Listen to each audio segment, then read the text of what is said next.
Hi! Today I would like to show you how you can transfer files from Nokia device to Honor Magic 4 Pro. First of all, you need to access Play Store on both devices and install free app called Send Anywhere from this developer. When it's ready, click on Open. In order to continue, you need to select I accept, then confirm, continue and allow on both devices. After that, select Receive on Honor and Send on the Nokia.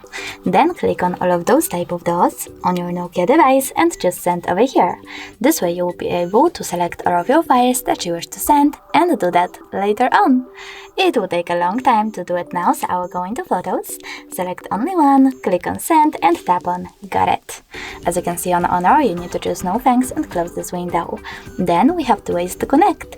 We can scan this QR code using this scanning icon over here on Honor, choosing while using the app or only this time and pointing our camera at this code.